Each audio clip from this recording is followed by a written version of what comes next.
Halo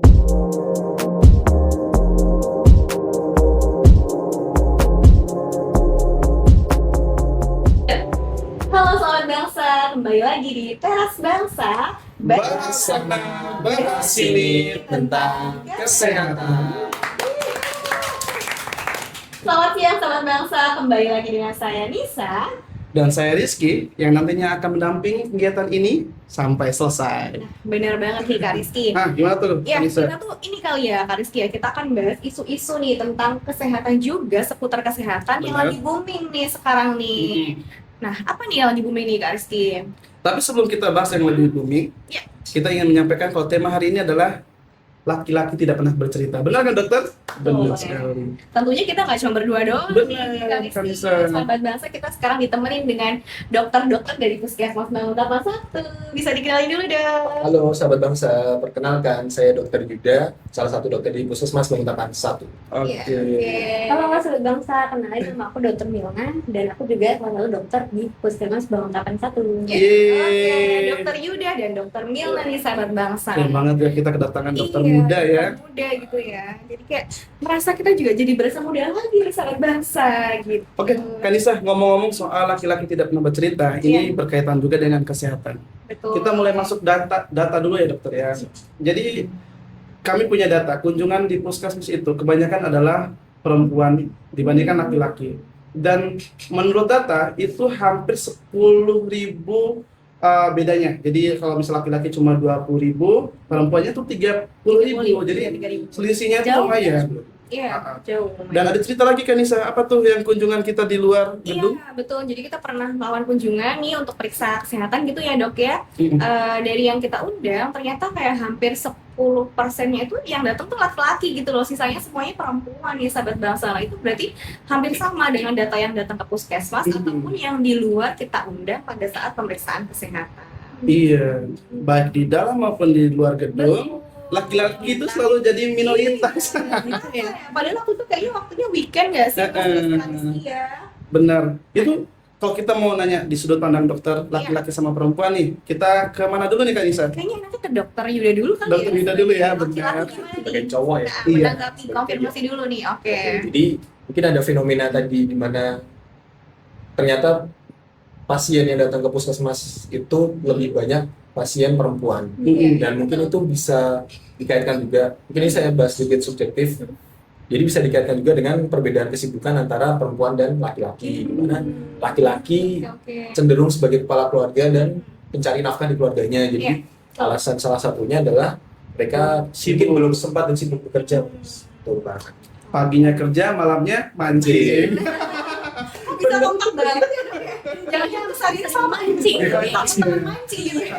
Kalau itu dari sudut laki-laki nih Kak Nisa, kira-kira kalau sudut perempuan gimana nih Kak Nisa? Ya, kalau dokter Milna gimana nih menanggapi fenomena ini? Nah, kalau menurut aku ya, karena laki-laki tuh sukanya gengsi. Gengsi, Oh, iya. benar-benar. Jadi walaupun badannya ngerasa sakit, udah kalau nggak enak badan, tapi mereka tuh pada nggak mau periksa ke dokter. Iya, kayak Merasa merasa kuat. kuat gitu ya. Iya, biasanya gitu sih. Salah satu alasan kenapa kalau laki-laki tuh pada nggak periksa ke puskesmas. Oke. Oke.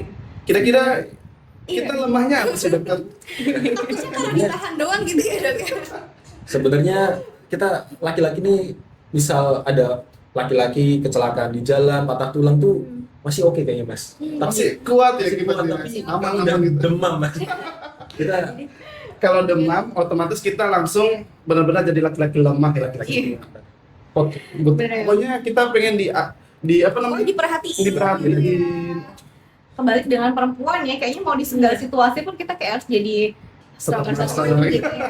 Mau demam Nah, 40 Celcius masih benar harus banget. masak. Oke. Dan rata-rata nih Kak Rizky nih, Mm-mm. laki-laki nih yang datang ke vaskes, ke puskesmas gitu khususnya itu rata-rata tuh bukan di usia yang produktif Produktif, gitu. benar. Kenapa ya dokter ya bisa kayak gitu ngejelasin bisa ngejelasin dikit ya dok? Oke, mungkin izin untuk menjawab ya Mbak ya. Ya. Jadi alasan salah satu yang utama mungkin berkaitan dengan apa yang sudah saya sampaikan tadi. Kalau kenapa malah kebanyakan usia non produktif yang Iya, mungkin betul. seperti anak sekolah atau mungkin Yang udah lansia, tua. betul. ya karena tadi yang produktif sedang melakukan Bekerja. produktivitasnya, sedang bekerja kayak gitu. Jadi itu salah satu mungkin faktornya. Iya, iya. Mungkin ada faktor lain bisa ditambahkan oleh Dr. Milna. Iya, padahal menurut aku ya, padahal itu penting banget loh buat laki-laki di usia produktif untuk datang ke puskesmas. Karena ternyata banyak resiko-resiko dari penyakit yang tidak menular yang lebih baik di laki-laki. Contohnya nih, Daripada perempuan ya dok ya. benar, contohnya misalnya merokok. Kan biasanya kan yang merokok lebih banyak laki-laki. Iya. Dan Usia produktif. benar, dan merokok itu juga salah satu faktor risiko dari penyakit kardiovaskuler gitu. Oke. Iya sih. Bener-bener ya. Bener. Tapi jangan lihat perempuan yang merokok Iya. ya. Mungkin nge-vape itu masih masuk lah ya. Tapi usia produktif sekarang banyak laki-laki yang merokok. Tadi jadi berarti arahnya bakal ada penyakit-penyakit yang lebih banyak dibandingkan kalau yang selain non produktif tadi ya usianya ya. Oke deh lah berarti apa namanya berarti kenapa ya udah tahu kayak gitu tapi apa karena kurang tadi selain tadi ya sibuk dan lain-lain mungkin oke nih kalau sibuk nih tapi kan dalam waktu 7 hari nih sebulan 30 hari nggak mungkin sibuk terus kayaknya masa nggak ada ya, waktu masa luang ada ya? waktu luangnya nih kayak nunggu demam dulu nih kan kayaknya kayaknya kayak kurang ini banget gitu ya. Nah kira-kira gimana ya biar menumbuhkan laki-laki tuh kayaknya juga aware gitu loh sama kesehatannya gitu nggak cuma Sadar ngomong gitu aja, kan. gitu betul. Jadi mungkin untuk menyadari hal itu Mbak, biasanya manusia itu cenderung tidak akan melakukan sesuatu tanpa adanya ancaman terlebih dahulu Mbak. Jadi mungkin saya izin sedikit memaparkan ancaman-ancaman untuk para pria produktif di sana. Selain kalian bekerja, kita juga harus merhati diri Sahabat bangsa yang produktif gitu ya. ya sedang usia produktif kita harus berhati-hati. Mungkin ada yang pekerjaannya tuh di sela-sela pekerjaan mungkin udah terbiasa merokok itu ada Mbak. Atau mungkin ada yang pekerjaannya di luar lapangan panas-panas waktu istirahat enaknya tuh minum extra jos. Oh, Oh, iya benar-benar. Tuh, atau mungkin kalau dari aktivitas lain nih Mbak, selain bekerja mungkin lagi santai-santai karena pria kan suka nonton bola, suka mancing. Begadang. Tidak mungkin tidak ada pisang goreng atau mendoan. Waduh, Dan kopi. udah Dan bergadang, kopi, tambah gorengan ya. tambah gorengan. Tambah rokok tadi ya. Iya. Kira-kira nih dokter, misalnya udah bergadang, gorengan dan lain-lain, ada nggak sih yang harus ditakutin gitu oleh para lelaki gitu? Kayak faktor risiko apa yang bisa menyebabkan penyakit apa gitu sama mereka? Itu kira-kira apa tuh, dokter Milna mungkin? Oke, tadi kan aku udah sebutin satu ya, contohnya kalau rokok itu bisa mengarah ke penyakit kardiovaskuler. Ya, Iya. terus kalau misalnya tadi yang makan gorengan, makan pisang goreng, minum kopi, nah itu bisa mengarah ke dislipidemi atau Apa tuh Kak? Apa itu kak? kondisi kolesterol kita lemaknya itu tinggi. Oh, kolesterol sama lemaknya tinggi. Juga bisa mengarah Baru ke nih. jantung juga endingnya sama Iya. kayak rokok tadi. Jadi kayak muaranya sama ya ujung-ujungnya ke situ lagi ya. Cuman mungkin yang sekarang ini baru banyak dibahas itu ini Mbak. Kasus di mana banyaknya anak-anak muda bahkan usia sekolah sampai usia produktif itu yang banyak terkena penyakit ginjal. Ginjal. Iya. Aku Wow. beberapa kali pernah lihat di Instagram sih. Masih Iya, berita-berita gitu. darah. Nah, itu banyak tuh. Itu kenapa dokter? Oke, jadi yang pertama jelas tadi karena budaya atau aktivitas sehari-harinya tadi, misal dia tuh Lifestyle gitu ya nah, dok ya. benar banget lifestyle di mana Gaya waktu hidupnya ya. dia capek atau mungkin haus dia tidak mengutamakan air putih sebagai minuman utama. Oke. Benar. Jadi Jadi kayak dibanyakin. nanti dulu deh haus Betul gitu banget. ya. Padahal di mana hal itu menyebabkan darah kita itu mengandung komponen yang lebih kental atau lebih banyak terhadap zat-zat kimia yang dibawa oleh Oke. minuman, misal minuman berwarna atau mungkin minuman-minuman yang terlalu manis yang menyebabkan gula darah kita juga tinggi yang Tinggi. pada akhirnya tuh memperberat fungsi ginjal. Wow, parah Jadi- banget ya. Berarti muaranya di ginjal tadi ya. Iya. Padahal itu sebenarnya sepele nggak sih ya dok ya? Iya, bener. Kayak kadang-kadang ya mungkin kayak sibuk kerja gitu ya kadang-kadang mungkin aku nggak tahu ya Gen Z atau milenial gitu ya kalau udah melembur gitu kan kayaknya minumnya tuh saya aku lihat rata-rata nih pesannya kopi. Kopi. Gitu. Tapi kalau kopi nggak ada gulanya aman kan dokter? Sebenarnya dengan kondisi fisik yang tidak ada penyakit bawaan seperti hipertensi harusnya aman sih. Aman ya. Aman kan Nisa? Cuman yang ada gulanya Nah, kan susu gitu ya. Itu harus kita hindari ya. Iya. Tapi sekarang dokter kalau kita lihat ya, bapak-bapak itu yang usia produktif, yang tadi bergadang dan lain-lain, minumnya memang jarang air putih ya dokter ya. Karena memang yang tersedia tuh kebanyakan yang manis-manis, yang berasa-rasa Iya. kopi, teh gitu. Kira-kira kita bisa kasih edukasi apa ya dokter ya untuk mereka agar sadar nih nggak usah minum manis-manis dulu lah. Jangan nunggu sakit dulu nih. Iya. Kalau bisa. Oke, kalau misalnya edukasi yang bisa Iya. kita lakukan ya, misalnya mulai dari pola hidup sehat. Misalnya dari makanan nih, makanan kita udah mulai harus mengubah isi makanan kita. Harus lebih sehat, misalnya di dalam satu piring udah harus ada sayur, ada lauk protein, Iya. kemudian karbohidratnya bisa dikurangi kalau misalnya orang itu udah obesitas Oke. kayak gitu. Terus selain itu bisa dari olahraga. Sekarang Ini kan tadi. kayaknya lagi pada suka lari nih, pelari Iya. culture. Nah, itu Culture. Ini sebelah saya juga culture. ini Culture. pelari Culture. Cuma makannya culture juga. Jadi balance Bandung ya. sih dong. Nah, itu juga bisa kita lakukan untuk mengurangi resiko-resiko yang tadi gitu. Berarti kembali lagi ke lifestyle ya. Jadi makanan, lifestyle tuh bener-bener yang ngaruh banget banget ya itu. gitu ya, Kak Rizky ya. Sama mungkin izin menambahkan Iya, Mas Rizky dan boleh. Barisa. Oke. Kalau misalkan ancaman kesehatan kurang begitu mengancam, di sini ada sudut pandang lain. Contohnya kan cowok tuh sangat sensitif dengan uang masih kadang. Oh iya. Gimana tuh Mungkin dokter? istri pengen belanja, bentar, pikir dulu. Nah, Iya, iya. itu bisa jadi pertimbangan juga. Kalau kita tidak menjaga aset tubuh kita ini, Iya. kita bisa ngeluarin uang lebih banyak loh ternyata Iya. untuk Iya, untuk pengobatan. pengobatan benar. Betul banget nih ya. Kanisa Iya, bentar. oke. Ini Gimana? penting banget nih untuk laki-laki. Dokter tadi udah disebutin beberapa jenis penyakit kayak misal obesitas, terus ginjal. Iya. Ada nggak penyakit yang memang laki-laki itu harus waspada dari segi pengobatan nanti bakal ngeluarin biaya banyak atau dari kesehatan gimana nya? Itu ada nggak dokter? Oke, jadi Iya. sebenarnya ada penyakit yang ini spesifik cuma punya laki-laki. Oke. Yang punya laki-laki. Cuma laki-laki punya. Itu namanya Asik nih kayaknya. cuma laki-laki aja. Nah, ini segmen sementara saya dan Mas Diki. Oke, jadi ya di top dulu nih ceritanya. Jadi ada salah satu organ tubuh laki-laki punya nih, Mas. Laki-laki yang punya itu namanya prostat. Oh iya, prostat. Oke. Tahu aku dokter. Oke. Iya. Jadi untuk Karena punya. Benar, gue tahu. Iya. Jadi untuk teman-teman sahabat bangsa semua yang masih belum tahu apa itu prostat, Benar. jadi prostat itu adalah salah satu organ yang hanya dimiliki laki-laki yang berfungsi untuk memberikan nutrisi dan juga merawat kualitas dari sperma. Dan itu memang posisinya ada di tulang pinggul depan, Mas. Jadi Iya. dia tuh menghimpit yang namanya saluran kencing. Tuh. Nah, jadi perlu diperhatikan banget teman-teman semua. Biasanya memang salah satu faktor risiko tertinggi adalah di usia di atas 50 tahun. Oke. Cuman hal itu juga bisa menyerang juga Di pria-pria bawahnya usia emang. produktif juga bisa. Oh. Nah, Iya. dan mungkin perlu diperhatikan juga Mas tanda-tandanya seperti apa. Jadi misalkan ada pria yang merasa pancaran kencingnya kurang Kencang. kencang Kencang. atau tersendat-sendat, terputus-putus. Jadi terputus-putus. Iya. Kayaknya belum. Oke. Oke. Masih kencang dokter.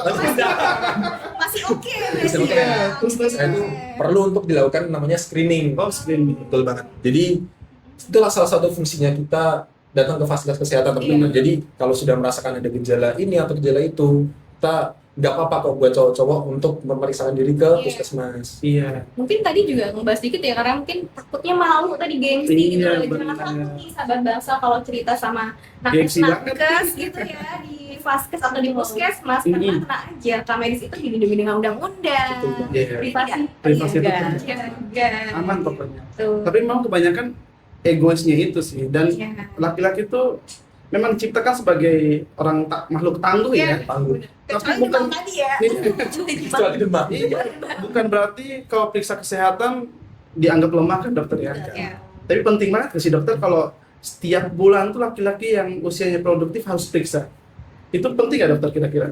Dokter bilang, ya, pentingnya kenapa dokter? Nah, penting banget karena screening itu belum tentu sakit ya, Iya. sahabat bangsa. Betul. Justru kita malah bagus kalau tahu kondisi tubuh kita sejak dini, Hmm. sebelum jadi terlambat. Nah, mending kita tahu dulu nih tubuh kita tuh udah sakit atau belum sih, gitu. Oh, gitu. Dan juga di puskesmas itu lagi ada CKG, iya CKG, jadi cek kesehatan gratis itu betul. ya. Jadi sobat bangsa bisa datang aja langsung ke puskesmas ya, Mbak. Betul banget, dokter bilang. Dan Tiap bulan pun kami terima. tiap bulan bisa ya, Iya. nggak harus ulang tahun nih. Iya, nggak usah nunggu tiap Dulu ulang tahun nih dok, sekarang siapapun dan tidak harus menunggu sakit nih sahabat bangsa. Jadi mumpung ada programnya tuh ya, jadi kan kadang-kadang orang kayak kalau ke puskesmas tuh kayaknya nunggu aku sakit deh. Nah nggak usah sekarang bangsa, karena ada program CKG.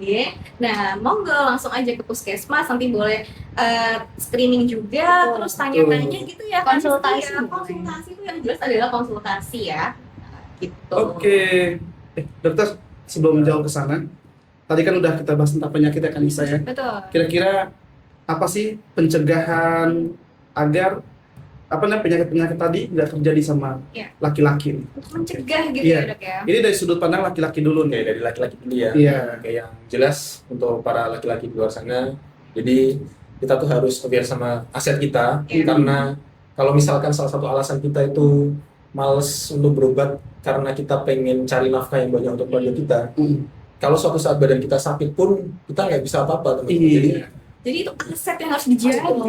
dan cara menjaganya pun sebenarnya sangat mudah dari saya. Jadi kayak sesederhana kita makan makanan yang bergizi yang Iya. baik buat kita, Seimbang olahraga tadi ya. teratur, hindari makanan yang tidak seharusnya kita makan, atau tahu batasan diri kita sendiri. Semisal kok kita udah ngerasain kok tangkuk kepalaku ini rasanya cengang atau pusing ya habis makan garam, berarti kita tahu batasan diri kita. Jadi jangan banyak waktu makan garam atau makan makanan yang lainnya mengandung natrium seperti itu. Oke. Oke.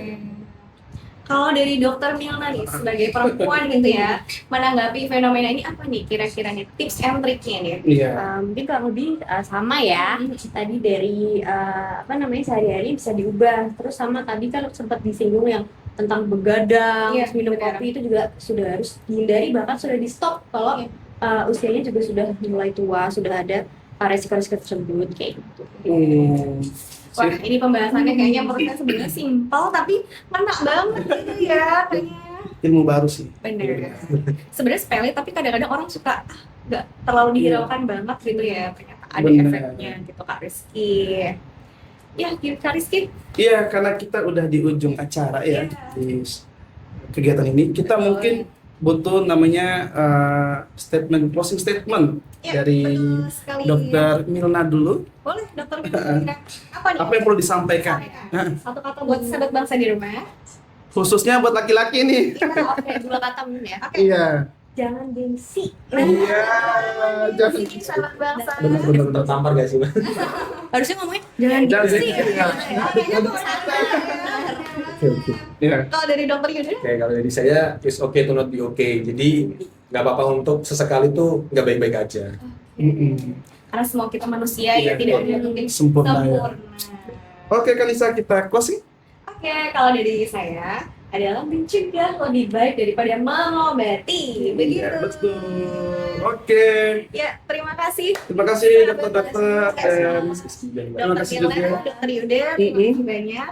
Jangan lupa apa Mas Rizky? nonton di YouTube kami Teras Bangsa. Jangan lupa like, Like comment, Iya. dan subscribe. Benar. Oke, terima kasih. Oke, terima kasih dokter-dokter. Kita jangan lupa yel-yel apa namanya? Iya, yel-yel. Iya, kita ini dulu ya. Iya. Oke, jangan lupa. Teras Bangsa. Bahas sana, bahas sini tentang kesehatan. Sampai lupa.